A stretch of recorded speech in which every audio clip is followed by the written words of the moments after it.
আমাদেরকে সবচেয়ে ভালোবাসেন আমাদের রব আল্লাহ। সত্যিকারের ভালোবাসার ডেফিনেশনটা হচ্ছে যে আপনি নিঃস্বার্থভাবে কাউকে ভালোবাসেন। আমাদের আশপাশে যারা আছে, যারা হালাল, ইভেন হালাল, আমার মা, আমার বোন, আমার বাবা, আমার স্ত্রী, আমার ছেলে, আমার মেয়ে, এদেরও যদি কখনো স্বার্থে আঘাত পড়ে, দেখবেন সেও আপনার পাশ থেকে সরে যাচ্ছে। এমন হয়নি কখনো? আপনার বন্ধু, আপনার ব্যবসার পার্টনার, আপনার বস, আপনার কলিগ, ওদের স্বার্থে আঘাত হলে ওরাও সরে যাচ্ছে পাশ থেকে, জিগরি দোষ সরে গেল পাশ থেকে, হয় না এমন? ভালোবাসা দুই প্রকার। বলেন কয় প্রকার? আমার সাথে বলেন, এখানে শেষ করে দিব 10টা মিনিট। ভালোবাসা কয় প্রকার? একটা হচ্ছে নিঃস্বার্থ ভালোবাসা। কি স্বার্থ? কোনো স্বার্থ নাই, নিঃস্বার্থভাবে ভালোবাসা। একটা হচ্ছে কোনো না কোনো স্বার্থ জড়িত আছে এমন ভালোবাসা। আপনার স্ত্রীর চাহিদাও যদি আপনি পূরণ করতে ব্যর্থ হন, দেখবেন স্ত্রীর সাথে আপনার গন্ডগোল লেগে যাচ্ছে, যদিও সে হালাল বৈধ। তাই না? এমন হয় না অনেক সময়? আমি তো অনেকদিন বলেছি, অনেকদিন আগেও বলেছি, 5 বছর 6 বছর আগে, যে মানুষ আসলেই মানুষের অবস্থানকে মূল্যায়ন করে। ভিতর থেকে মানুষকে শুধু মূল্যায়ন করে আল্লাহ রাব্বুল আলামিন। না হলে কি হতো? এই যে এত অন্যায় আমরা করেছি, আল্লাহ পাক কি আমাদেরকে ছেড়ে দিয়েছেন, ফেলে দিয়েছেন, গজবে ধ্বংস করে দিয়েছেন? এই যে আল্লাহ পাক যে আমাদেরকে মহব্বত করেন, ভালোবাসেন, তার প্রমাণ এগুলো। আল্লাহ পাক চান যে আমরা যেন ফিরে আসি। আল্লাহ পাক বলছেন, সারা দুনিয়ার সমান গুনাহও যদি সে করে ফেলে, আসমানের সমানও গুনাহ করে ফেলে, খালি তওবা করে ফিরে আল্লাহকে বলবে, আস্তাগফিরুল্লাহ আল্লাযী লা ইলাহা ইল্লা হুয়াল হাইয়ুল কাইয়্যুম ওয়া আতুবু ইলাইহি। আল্লাহ পাক বলছেন, খালেস তওবা করলে গুনাহ তো মাফ করে দিবই, আগের গুনাহগুলোকে নেকি দিয়ে পরিবর্তন করে দিব। না ভালোবাসা না? আল্লাহ পাক সৃষ্টি করেছেন আমাদেরকে ভালোবেসে। কোরআন খোলেন, সূরা সাদ পড়েন। সূরা সাদের মধ্যে দেখবেন আল্লাহ বলছেন, খালাকতু বিয়াদি মা মানাআকা আল্লা তাসজুদা খালাকতু বিয়াদাই, মানে তুমি ইবলিস কেন তাকে সিজদা করলে না যাকে আমি নিজ হাতে সৃষ্টি করেছি? এটা মহব্বতের বহিঃপ্রকাশ না? আল্লাহ আমাদেরকে নিজ হাতে সৃষ্টি করেছেন। আল্লাহ পাকের হাত কেমন এটা আমরা ব্যাখ্যা করতে যাব না। এর হাতের অর্থ কি সেটাও ব্যাখ্যা করার, তাহবিল করার দরকার নাই। কোরআনে আসছে যেভাবে সেভাবে আমরা ঈমান রাখবো, ঠিক আছে ভাই? এখানে আবার অনেক তালগোল পাকায় ফেলে এবং বিভ্রান্ত হয়ে যায়, এদিকে যাওয়ার দরকার নাই। এখানে বোঝানো হচ্ছে আল্লাহ রাব্বুল আলামিন আমাদেরকে মহব্বত করে সৃষ্টি করেছে। এই পুরো সৃষ্টি জগৎটাই তো আল্লাহর মহব্বতের বহিঃপ্রকাশ। সবকিছু এত নিপুণভাবে চলতেছে, এটা মহব্বতের বহিঃপ্রকাশ না? আমি আপনাদেরকে নিয়ে যদি কোনোদিন কক্সবাজারের সৈকতে তারা দেখাতে পারতাম, তাহলে আমি বুঝাইতে পারতাম আপনাদেরকে যে এই মহাবিশ্বটা ঠিকই আছে। কিন্তু তারার মধ্যে একটা গাণিতিক ক্যালকুলেশন আছে যেটা সবাই জানে না। যারা একটু অ্যাস্ট্রোনমি নিয়ে পড়াশোনা করেছে তারা জানে। আপনার মানে মাথার বিবেকই উল্টায় যাবে যে এত সূক্ষ্মভাবে কিভাবে আল্লাহ রাব্বুল আলামিন এই মহাবিশ্ব সৃষ্টি করলেন। এক চুল এদিক ওদিক হলে পুরো বিশ্ব কায়নাত ধ্বংস হয়ে যায়। এটা কি আল্লাহ পাকের মহব্বতের পরিপ্রকাশ না?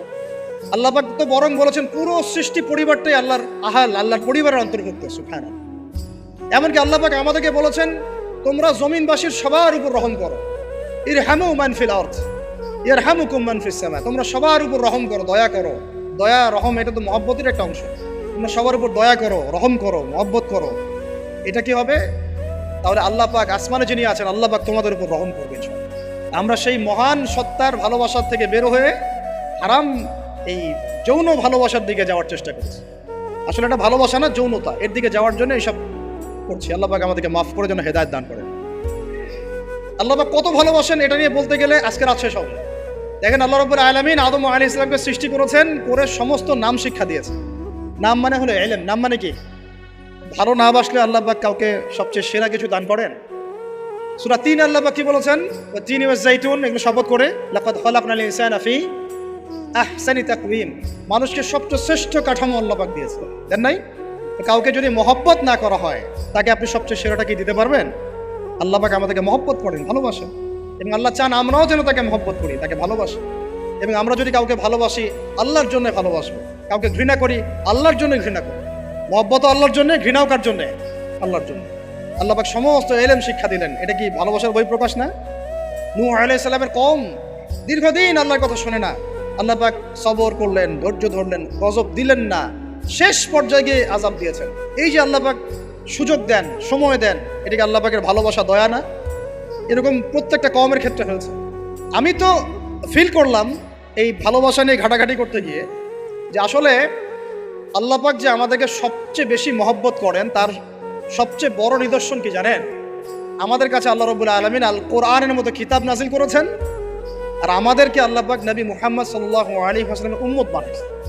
আল্লাহ পাক যে নবী মুহাম্মদ সাল্লাল্লাহু আলাইহি ওয়াসাল্লামকে এই দুনিয়াতে পাঠিয়েছেন না, এটাই সবচেয়ে বড় মহব্বত, সবচেয়ে বড় রহমত।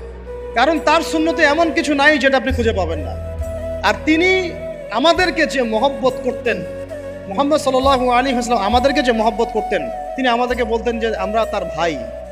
আমরা তার কি ভাই? মানে কি মায়ের পেটের ভাই? এটা বোঝানো হয় নাই। একটা হাদিসে তিনি বলেছেন আমি তো পিতৃতুল্য। তার মানে কি সত্যি সত্যি বাবা সন্তানের সম্পর্ক? রুহানি পিতা।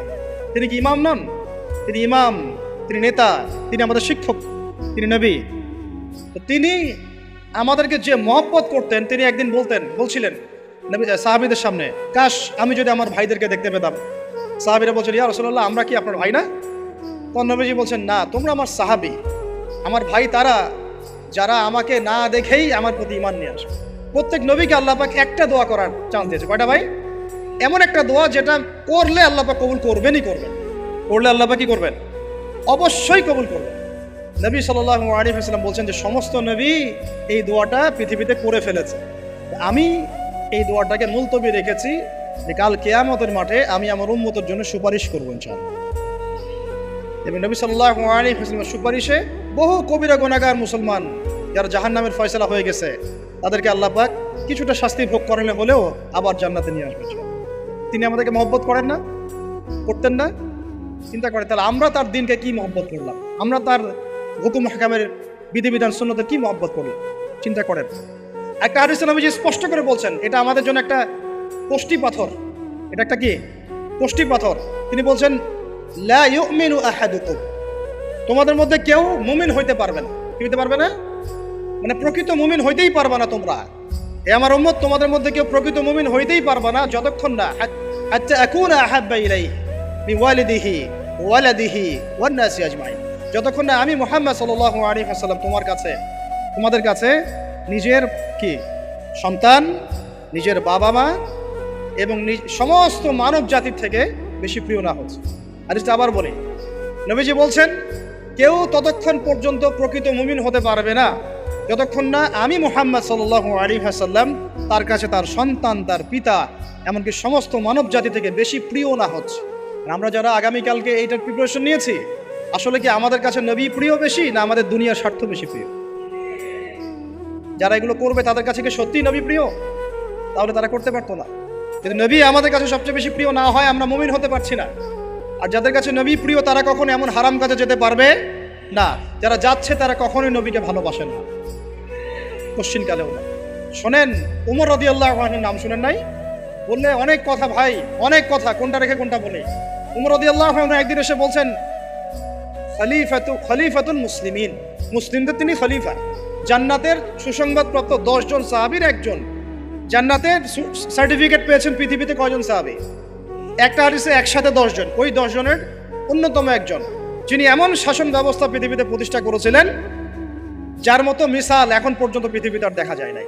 একটা হাদিসে আসছে যে রাস্তা দিয়ে ওমর হাঁটে ওই রাস্তা দিয়ে শয়তান হাঁটে না।